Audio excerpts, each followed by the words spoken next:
Pero para sostenernos aquí, en este esquema, en esta propuesta de sociedad, tenemos que crearnos esa fantasía de invulnerabilidad. Como la televisión y la publicidad que aparece junto a la televisión cambia las mentes, homogenizándolos. Sabemos que es lo contrario, ¿no es cierto? Porque estoy acá, me aparece el mail o el TikTok o cosas y al final estoy haciendo mucho y como decía mi abuelita, ¿no es cierto? Hacemos mucho y apretamos poco. Pero eso no es desear. Apetecer no es lo mismo que desear. Ya, vamos, oye, esta es una conversación así, súper distendida, Ah, relajada. vale, vale, Y ahora estupendo. voy a dar el saludo a toda la gente que nos está mirando en esta nueva temporada de Artesanos de Nuestra Salud. Todos saben, de alguna otra forma es un espacio que tratamos de conversar con gente que nos motive, que nos enseñe, que nos haga reflexionar, tener ese pensamiento crítico que cada vez está más escaso. Y el día de hoy tenemos el privilegio de ver y escuchar a Lola López. ¿Es Mondellar o Mondejar? Mondéjar, Mondéjar. Mondéjar, ya. Lola López Mondéjar es psicoanalista, escritora, ensayista y desde mi punto de vista también una divulgadora. Y vamos a conversar de muchos temas, pero el día de hoy, este libro que es fantástico, Invulnerables e Invertebrados. Yo recién conversaba con ella y le decía que lo tengo rayado entero y que desde mi punto de vista todos, absolutamente todos deberíamos citar, leer, ¿no es cierto? Tenerlo en nuestra mesita de luz porque nos construye, nos da herramientas, nos construye como persona. Y recién yo le contaba a Lola que desde mi estructura profesional, que tiene que ver con preparador físico, entrenador, eh, de alguna forma ayudar a gente, ¿no es cierto? Este tipo de ensayos de literatura científica nos entrega herramientas súper potentes. Así que, Lola, muchas gracias por su tiempo. Hablamos hace muchos meses atrás y hoy día estás con nosotros, así que no puedo más que darte las gracias. Gracias a ti, muchas gracias a ti por tu lectura del libro. Sí, ha sido fantástico. ¿Cómo inmediatamente a mí la bajada del el subtítulo, ¿no es cierto? Mutaciones antropológicas del sujeto contemporáneo. Esas mutaciones tienen que ver con quizás con la oferta exacerbada que tenemos que nos lleva a un hedonismo, ¿no es cierto? Y al placer inmediato y sobre todo que desde mi punto de vista creo que nos ha alejado tanto esta reflexión, tiene que ver con la posponer esa gratificación, ¿no es cierto?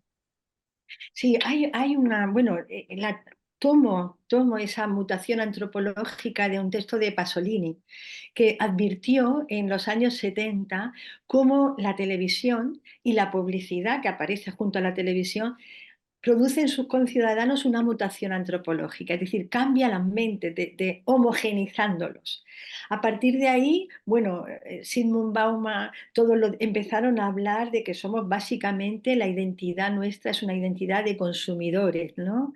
Porque la oferta de objetos es tan variada que nuestro deseo, captura nuestro deseo. Y en lugar de provocar un análisis introspectivo, una reflexión propia de lo que nosotros queremos, se adelantan y van proponiendo objetos de consumo uno tras otro, alienándonos de nosotros mismos, ¿no?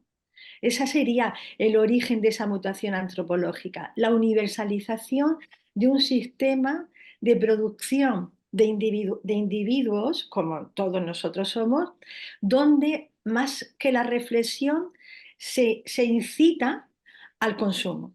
Y se cree que esa identidad como consumidores, que todos creemos que somos singulares, pero es mentira porque consumimos todos los mismos productos, que esa identidad como consumidores que Bauman llama el fetichismo de la identidad, nos construye, nos sirve de sostén identitario, pero es una identidad imaginaria, es una identidad ficticia.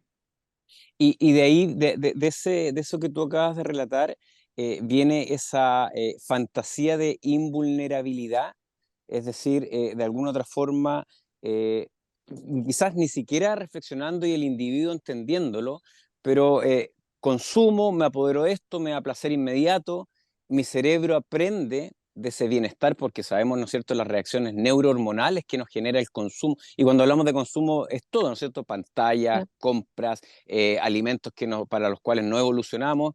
y se transforma en esta sociedad líquida que el mismo Bauman, ¿no es cierto?, nos está señalando. Ahora, ¿qué sucede? Porque al final este tipo de lo que tú decías recién, de este tipo de estímulos, gente ya adulta, reflexiva, quizás lo puede observar, lo puede digerir y se puede escapar de eso, porque también caemos de repente en ese consumo exacerbado, pero los niños jóvenes que tienen una corteza prefrontal en formación, y que ya están adictos de alguna otra manera a estos estímulos. ¿Qué hacemos con ese tipo de población? ¿Cómo podemos extraerlos de ahí? Bueno, has hablado de fantasía de invulnerabilidad, que es el concepto Mm. que yo desarrollo en el libro, porque La tesis propiamente de tu libro, sí. eso es, en esta sociedad que tú muy bien has descrito, que estamos describiendo, hay como dos opciones. Una es los marginados, ¿no? El incremento de trastornos mentales, los inadaptados, los que no pueden sostener el ritmo acelerado que propone el sistema, ¿no? El sistema neoliberal capitalista. Y otros son los hiperadaptados. En el libro yo hablo de los adaptados. ¿Cómo nos adaptamos a este sistema, ¿no? Bueno, con un mecanismo de defensa que es muy antiguo y además muy original en la vida individual, desde que somos pequeños, que es la disociación. La disociación nos permite identificarnos con los aspectos más invulnerables de nosotros mismos, que son los que nos requiere el sistema, sé empresario de ti mismo, todo, puedes con todo, ¿no? Esa filosofía que ahora se extiende, los de Lulu, ¿no? Tú puedes con todo, lo que sueñas lo puedes sostener. Hay que decretarlo. Hay que ponerlo ahí. Ponemos en ese lugar, nos identificamos con esa invulnerabilidad y negamos la fragilidad, negamos los aspectos más frágiles. Y así nos convertimos en seres irreflexivos también, porque si a poco que reflexionemos nos daremos cuenta que somos también vulnerables, ¿no? Pero para sostenernos aquí en este esquema, en esta propuesta de sociedad, tenemos que crearnos esa fantasía de invulnerabilidad. Los niños, como tú decías, son los más frágiles porque están en formación y los adolescentes. Y son también aquellos que más horas pasan frente a las pantallas. Es decir, que son el producto, son ellos, ¿no? Grandes, las GAFAM, las grandes plataformas digitales, se nutren de nuestros datos y ellos son los que más tiempo están ahí, los que más fácilmente los va moldeando para convertirlos en el individuo que quieren que sea. Y es un individuo, eso, acrítico, irreflexivo, con una fantasía de invulnerabilidad muy exacerbada y con una atrofia de la capacidad de contarse a sí mismo, de narrarse, que es a lo que le voy a dedicar mi próximo libro que saldrá en septiembre. Entonces, ¿qué hacemos con los niños? Yo estoy contenta porque, como sabes, por lo menos en Europa, no sé si allí en Chile también, ahora se han emitido leyes para reducir el uso de las pantallas en los colegios. Sí, aquí hay una eh, científica, profesora, yo le llamo científica porque ella es máster en educación, pero ha investigado harto del tema y está haciendo una campaña tremenda y ya ha logrado que se hable en el Congreso de esto, en los colegios, no en todos, pero por lo menos en los particulares, están sacando las pantallas de los colegios porque había algo bastante siniestro detrás, desde el punto de vista de que estaban exigiendo ir con pantallas a los niños. O sea, usted tiene que venir acá y el niño tiene que venir con un tablet. Pero estamos hablando de niños, o sea, ¿qué pasa con el libro de papel? Y claro, detrás de eso sabemos, sin pensar en teorías conspirativas, ¿no es cierto?, pero que la industria mete sus tentáculos y de alguna otra forma cada niño, cada tablet es un cheque de moneda, ¿no es cierto?, para esa industria. Sí, sí, sí, Pero sí, sí, sí. aquí se están haciendo cosas. Bueno, pues es que fíjate, si nos damos cuenta cuando aparece la universalización de Internet, que tiene lugar alrededor del año 2000 en todo el mundo, se produce muy rápidamente, en apenas 30 años se universaliza. Todos los sistemas pedagógicos casi que exigían el uso de las pantallas. Claro. Me acuerdo muy bien de eso, de cómo era, ¡guau! Era genial, no era lo más cool que podía ser. Lo mejor para la educación son las pantallas. Ahora estamos, el péndulo que se fue a un lado excesivo, ahora está tornando donde debe estar, ¿no? Y las pantallas no son sanas para la educación de los niños. Ahora mismo hay toda una campaña de llevar a los colegios y a los propios niños lo que se llama una dieta digital. Es decir, igual que hacemos dietas, y de eso me contaba que tú sabes mucho, igual que hacemos una dieta de alimentos, una dieta digital, es decir, que solamente se conecten unas horas al día, que podamos tener acceso a los contenidos que ven, porque los niños empiezan a ver pornografía muy pronto, que este es otro Claro. tema muy grave. Y entonces, la dieta digital y las bondades de la escritura a mano. La escritura a mano, como participan muchos más sentidos que el arte, yo también, Me mira. encanta escribir a mano, yo soy un fan y me encantan los bolígrafos.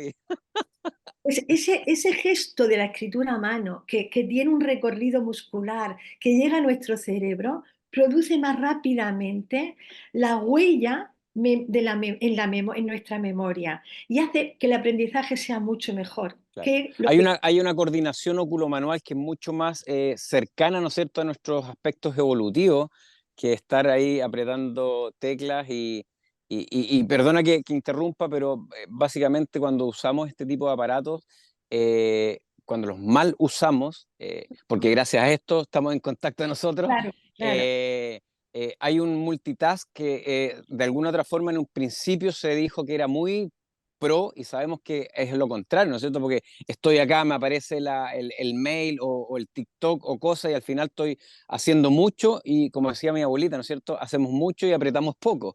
Sí, eso es justamente la definición de multitarea, que primero Claro, todo pasó igual, si te das cuenta, todo fue un entusiasmo, una efervescencia tremenda, ¿no? Con las redes sociales y las pantallas, para que ahora caigamos en darnos cuenta que para nada. Lo que ha sucedido con el uso de las pantallas es un problema muy grave, porque y es el déficit de atención. Las pantallas han disminuido, están disminuyendo progresivamente nuestra atención. Y nuestra atención fue una ventaja evolutiva enorme. El desarrollo de la atención nos hizo ser la especie que somos, claro.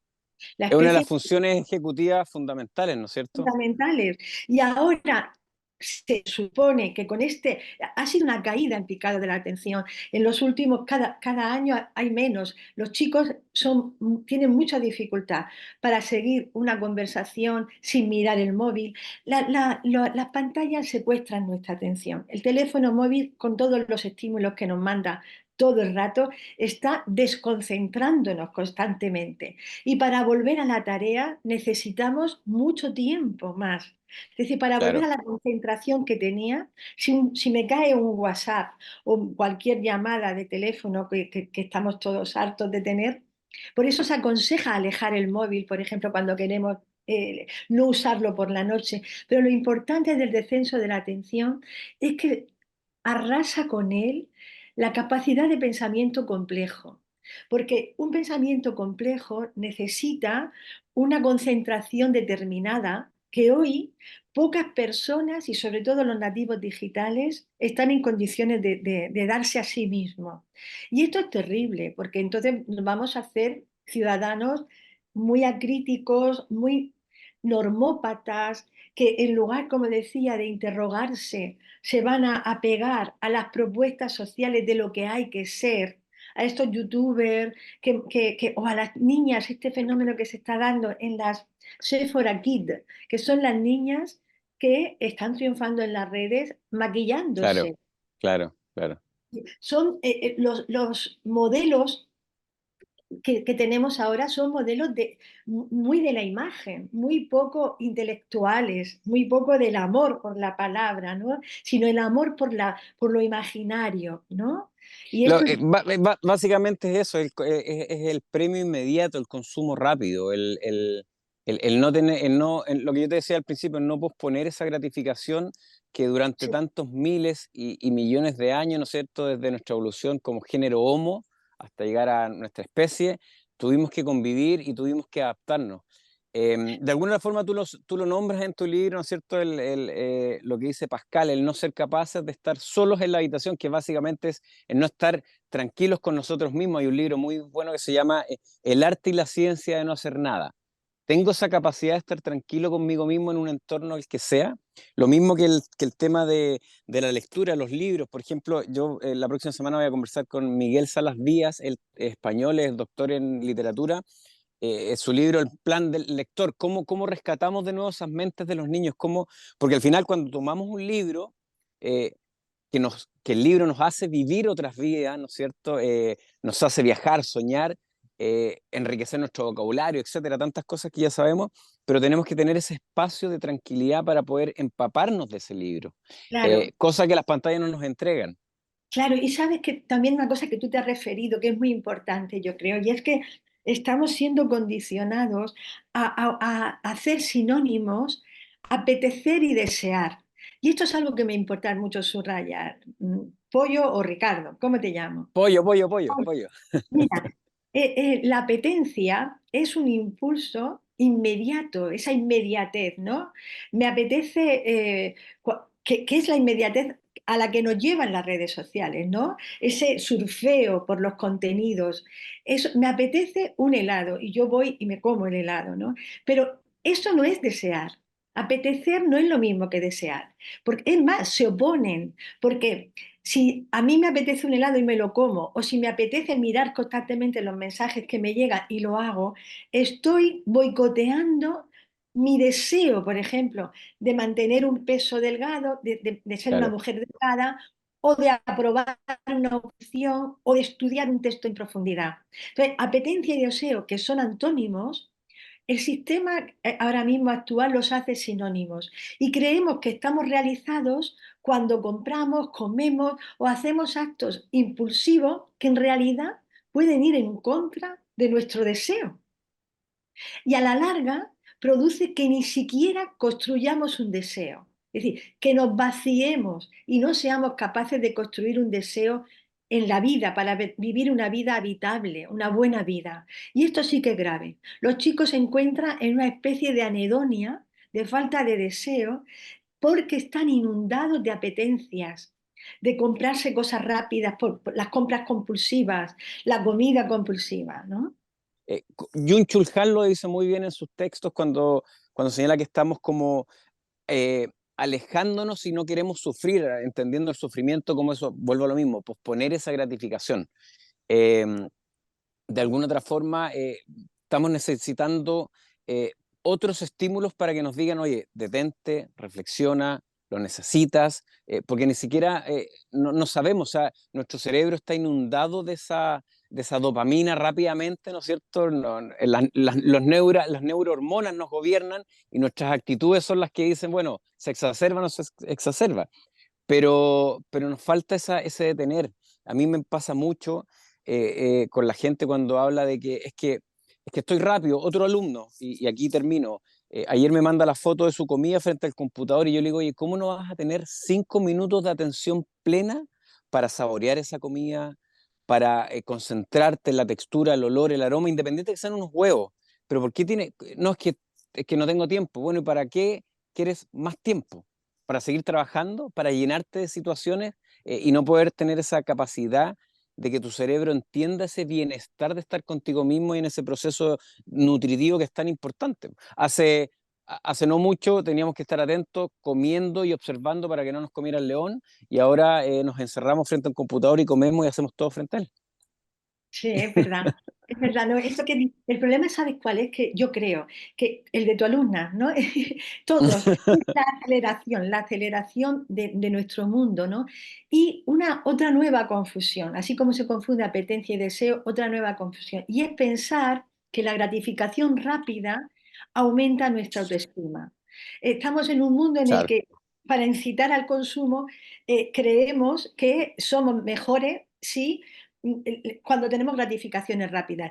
Y sin embargo, sabemos perfectamente que, la autoestima debería estar vinculada al logro, a perseguir nuestros deseos, que no son no es la apetencia, es el deseo de estar delgada, el deseo de una vida confortable, cómoda, grata, en relación con los otros.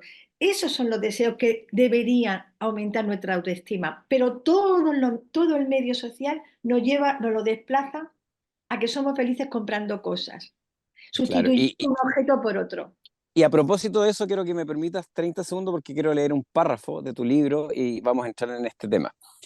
Evidentemente, la accesibilidad de la comida y los hábitos alimenticios poco saludables facilitan el avance de la obesidad en nuestras sociedades, pero creemos que se trata también de un síntoma de nuestra época que privilegia el placer inmediato y fácil, en este caso oral, el consumo y la ausencia de autocontención, produciendo sujetos que no pueden autodisciplinarse. Que de alguna forma lo que hablábamos recién, ¿no es cierto? Que cuando ya entramos en este ruedo, es que no tengo voluntad, es que no es que sea tanto la voluntad, si son tus neurotransmisores y tus hormonas que tú ya las adecuaste para que estén con esa oralidad desmesurada y con las ganas y las ansias de comer a cada rato. Si yo me como en la mañana un donut, en la tarde unas patatas fritas, etcétera, voy a estar todo el día hambriento, ¿no es cierto? La glucosa arriba, la insulina arriba, disminuye, la dopamina exacerbó, el cerebro nuevamente quiere ese placer, etcétera, etcétera. Eh, Efectivamente. sí, Bueno, el ideal estético de delgadez es muy rígido y es muy crítico con los cuerpos no normativos, ¿no? Con los cuerpos obesos que se salen del ideal. Y produce dos corrientes, podríamos decir, fantásticas, otra vez para el consumo. Muy curiosamente, las dos van hacia el consumo. Una es los gimnasios, quienes luchan por tener ese ideal de delgadez a través de dietas, gimnasios, cirugías estéticas que están incrementándose muchísimo, ¿no? Y se acercan porque quizá pueden conseguirlo, pero hay muchas personas, porque la diversidad morfológica humana es muy grande, como tú, que nunca van a conseguir un cuerpo normativo dentro de ese ideal estético de delgadez. Y estas personas lo que hacen es abandonarlo, ¿no? Es perderse, no cuidarse, abandonarse a la desmesura, a esa ibris, a la comida que se convierte en un placebo. La comida se convierte como en un ansiolítico que calma su malestar. Pero o el sea, problema perdón, es decir, ellos no soy capaz de mantener esto, me desprendo, aunque quiero estar ahí y me voy a este otro extremo. exactamente, exactamente. Entonces, ellos lo que no pueden, tiran la toalla, decimos en español, tiran la toalla Mm. y abandonan el ideal estético y se abandonan a un placer oral que les lleva a consumir comida como si fuera un ansiolítico. Es decir, comer para calmar el malestar que sienten, ¿no? En su vida cotidiana. Y eso es muy grave, está produciendo la pandemia de obesidad que la ONU hace ya unos años que nos ha advertido. Y es muy grave también en los niños. Luego las pantallas contribuyen mucho al sedentarismo. El Claro. ocio ya no es un ocio activo, aunque todavía se propone un ocio activo, es un ocio frente a la pantalla. Y hasta ir al cine, que antes nos movilizaba, elegíamos la película, quedábamos con amigos, íbamos al cine, es toda una actividad que nos movía. Hasta ir al cine ahora cogemos el mando a distancia, buscamos una película y lo vemos en casa, ¿no? Y ni Todo. siquiera la terminamos, la dejamos ahí, nos vamos y después volvemos y después se nos olvidó. ¿Sabes por qué no la terminamos, Pollo? Mm. Porque no hay un deseo de ver la película. Claro. Esto tiene Es mucho tan que ver. fácil el acceso. Es fácil el acceso, es la apetencia, es el llenado de un tiempo de entretenimiento, pero no hay un deseo real como antes había de ir al cine, de ver tal película de tal director, de ver tal otra película de tal otro director. Eso ya ha pasado a otro tiempo. Ahora es un entretenimiento inmediato, rápido y tiene que ver con la apetencia. ¿Esta noche qué hago? Frente a la tele, busco. Y esto también tiene que ver con lo que hablábamos de la homogenización. Si te das cuenta, ahora la mayoría de los usuarios de plataformas de películas ven las películas que les oferta la plataforma. Es decir, Claro. eso es, hasta nuestro gusto está ya mucho más condicionado que estaba antes, ¿sabes? Te Entonces, dicen, porque tú viste esto, te recomiendo esto otro. eso es. Y entonces todos nos homogenizamos. y nuestro gusto estético frente al cine se hace común. Y antes ay, a mí me encanta Bergman, a mí me gusta Truffaut, a mí me gusta Lars von Trier, qué sé yo. Y ahora no, ahora todo, además se nos olvidan los directores, porque ya no hay una selección subjetivada, sino que está Claro. propuesta por la propia plataforma. Estamos siempre en el territorio que estamos describiendo, si te das cuenta, ¿no? Claro, claro. Son, claro, distintos estímulos, pero al final el fondo es lo mismo. Y Claro. respecto a eso, otro pequeño párrafo, yo me encantaría, yo podría leer el libro completo aquí en pantalla. Y aquí tengo una pequeña duda. ¿La obesidad constituye a menudo una especie de prolongación de la dependencia y de la infancia? A qué te refieres con ese párrafo? Mira, la obesidad es un tema complejo y tiene que ver es multicausal, ¿no? Uno Claro, es, uno es la comida basura, el fácil acceso a la comida basura, lo adictiva que es el azúcar, por ejemplo, ¿no? Sí, hay factores sociales, por ejemplo, está muy vinculada también a poblaciones que son poblaciones con baja formación cultural, ¿no? Cuanta menos formación cultural, hay más obesidad. Y esto es por la parte social, pero del lado individual tenemos que advertir que eso nos afecta a todos, pero las personas que se hacen obesas, es decir, que se abandonan a la comida, tienen componentes subjetivos muy particulares que han estado muy estudiados desde el psicoanálisis. Y muchos de ellos son esta dificultad para separarse de los otros importantes, de los otros significativos. Es decir, son personas que tienen una dependencia muy grande de lo familiar, que construyen un aparato psíquico como, digamos, frágil, muy frágil, que tienen miedo a la sexualidad, que tienen miedo a la autonomía y, y que entonces caen fácilmente en este contexto social que estamos describiendo. A eso me refiero cuando tú has leído. claro. Tú, bueno, en tu libro, ¿no es cierto?, Invulnerables Invertebrados, tocas algunas situaciones verídicas, ¿no es cierto?, de ciertos pacientes tuyos. Y yo recomiendo leer a todo el mundo este libro porque realmente es fantástico. Van a aprender, van a reflexionar, se van a dar un tiempo para estar en la habitación de Pascal, ¿no es cierto?, solos con el papel. Lola, para ir, yo podría conversar hasta mañana, pero bueno, entendiendo el tiempo, ¿no es cierto? Em, mi hermano lo leyó y le encantó, mi hermano menor, Tomás, y me mandó una pregunta o un comentario que quería hacerte sobre el tema del poliamor. Él sintió que era como una crítica, ¿no es cierto? La parte donde tú escribes sobre el poliamor y las redes, ¿no es cierto? Este amor de Tinder, que por otro lado, más que buscar amor, yo creo que volvemos a lo mismo, ¿no es cierto? Es ese tomar al otro, utilizarlo, placer y desecharlo. Porque independiente que puede haber un match, ¿no es cierto? Y que quizás mucha gente ya no es el bar, que a nosotros, de nuestra época, ¿no es cierto? Tanto nos llevó a ir a conversar, buscar a alguien, mirarlo, observar, atrevernos, conversar, acercarnos, que desde mi punto de vista era maravilloso. A paréntesis, el otro día conversaba con un amigo, me decía, no, es que nosotros nacimos en mala época, deberíamos haber tenido Tinder, etcétera. Yo creo, sigo siendo un romántico de la parte antigua y quizás, no sé, pero yo no cambiaría ese acercamiento, ¿no es cierto?, en un restaurante, en un bar, conversar, mirarnos los ojos, etcétera. Bueno, hay que diferenciar Tinder del poliamor, ¿no? La aplicación Tinder es una aplicación de citas que se propone como un catálogo de virtuales parejas, ¿no? Y en ese sentido está produciendo efectos muy grandes en los usuarios de Tinder, tanto en hombres como en mujeres. Aunque existen sesgos de género, existen diferencias entre hombres y mujeres. Los hombres buscan más un encuentro sexual.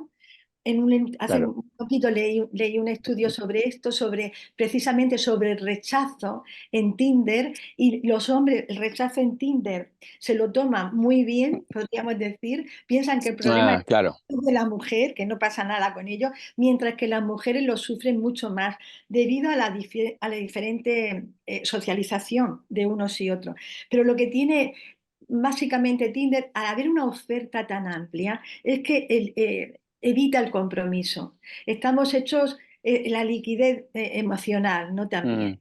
Hay el compromiso y entonces lo que sucede es que al final estamos muy expuestos a la frustración porque, claro, el otro te rechaza, hay mucho rechazo en Tinder, o más que rechazo, hay no elección, no se elige, no se nos elige. claro, Y soportar esto constantemente hay que hacer todo un adiestramiento, una disciplina emocional de enfriarnos afectivamente. Y a la larga, las personas adictas a Tinder lo que sienten es un enfriamiento emocional, sienten que a lo mejor nunca se van a poder enamorar, nunca van a encontrar la chispa en el otro, porque siempre van a pensar que hay otro que encaja mejor en sus expectativas. En ese claro. universo, siempre hay un producto mejor, siempre hay un móvil de última generación mejor que el mío. Y como nos Qué convertimos en duro. es verdad. Nos convertimos en objetos, siempre va a haber otro mejor, que me venga a encajar mejor. Y entonces el trabajo de construcción de una pareja que tiene que ver con la construcción de un idioma común, con la elaboración del conflicto, no se hace. Y en el momento que no encaja lo descarto. Es decir, Claro, estamos en un mundo donde, y de eso me ocupo en el próximo libro, donde la no fricción que se exige en las aplicaciones, en las pantallas, es decir, que no haya obstáculos, esa forma orgánica de movernos donde todo parece posible, se está trasladando al mundo no virtual, al mundo físico, al mundo material.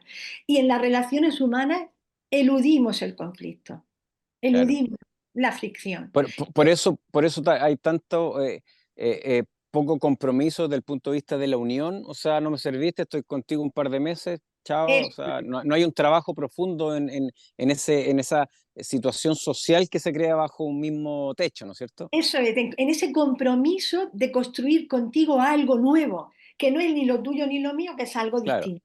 claro, claro. Y bueno, y desde ese punto de vista, yo pensaba cuando tú estabas recién exponiendo ese ¿no es cierto? Poliamor, que Ah, desde mi punto de vista, no sé si es amor, pero yo puedo estar en este momento en el Tinder y estar aceptando a 10 personas. Entonces, de alguna otra manera estoy utilizando, ¿no es cierto?, esta ventaja que me entrega la pantalla y estoy no siendo sincero con esas 10 personas, pero estoy de alguna otra forma tomando, agarrando esas 10 posibilidades.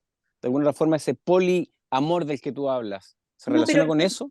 no, el poliamor, eso sería como una promiscuidad, que es lo que Tinder provoca, una promiscuidad. El poliamor es otra cosa muy diferente y es un compromiso afectivo con varias personas, definido con unas reglas determinadas. Es lo contrario en ese sentido. El Ah, poliamor, perfecto. sí, sí, sí. El poliamor exige la sinceridad. Todos saben con quiénes comparten pareja y como se eleva el cuidado de los otros. Hay una presencia grande de lo afectivo en la vida de las personas que cultivan el poliamor. Hablan mucho de los afectos, si van a tener una cita con otra persona, con su compañero, se lo comentan para que no le dañe. Hay mucho cuidado. El problema del poliamor, a mi juicio, es otro, y es que a la vez que hay mucho cuidado en ese sentido, eso ocupa toda la vida de los poliamorosos y hay menos compromiso social, queda menos Claro, energía. Eso es. Es otra historia. Tinder es un universo, es promiscuo, es sustitución de un partener por otro. El poliamor es más comprometido con las parejas, todas se conocen, hay mayor sinceridad y el problema es que, claro, para gestionar eso, si ya es difícil en una pareja, cuando tienes tres personas con las que claro, compartes, claro, claro, lo que no, hace es que te retira, claro, que te retira de la vida, ¿no? claro. Pueden, bueno, de alguna forma también seguramente, ¿no? Este tipo de acercamiento por medio de las pantallas te puede llevar quizás a conocer gente que esté deseando ese tipo de conductas, ¿no es cierto? Poliamorosas. Eh, sí, es complejo, no lo podría imaginar. Seguramente es porque la generación que habitamos y esa reflexibilidad no tomándola desde un altar, ¿no es cierto? Desde un púlpito eh, moral superior, sino que me es complejo tratar de imaginarme en esa situación. Ahora ese soy yo. Claro, Eso es claro. lo que mi hermano me decía, no, yo podría, yo puedo. Y yo he estado con más personas y yo les digo la verdad y funciona, pero a ver, funciona. ¿Funcionó? No, no funciona, o sea, quizás A un veces, momento, pero claro, a veces es un miedo al rechazo, ¿no? Es un miedo a que si tienes una sola pareja y hay un abandono, el dolor que te va a provocar arrase claro, contigo. Y entonces claro, tener como las más patas para un banco, que se claro, diría aquí. sí.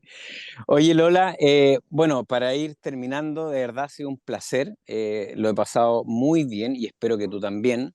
De verdad ha sido fantástico conocer tu trabajo, ansioso esperando el otro libro. Me gustaría que nos recomendaras, puede ser novelas tuyas o algún libro que a ti te haya, que lo lleves atesorado en tu corazón y que así, este es un libro que todo el mundo debería leer. ¿Hay algo de literatura ahí que tú nos quieras recomendar? A mí, vamos a ver, es que es tan grande que Sí, cambio pues, sí, es cada año. muy complejo cuando a uno le dice, no, ya dame un libro.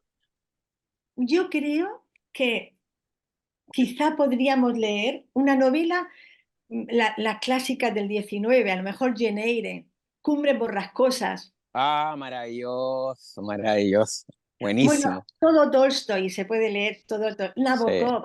Es que tengo muchas filias. Oye, Lola, bueno, de verdad ha sido un placer. Si podemos más adelante nuevamente conectarnos para mí y seguramente para la audiencia va a ser maravilloso. Desde acá de Chile, un abrazo gigante, nuevamente agradecer y si alguna vez necesitas algo de nosotros, por favor no dudes en escribir, en contactarnos, porque este tipo de pantallas para eso es maravilloso. Sí, es verdad, es verdad. Muchísimas gracias a ti. Ha sido un auténtico placer también para mí. Hasta la próxima entonces.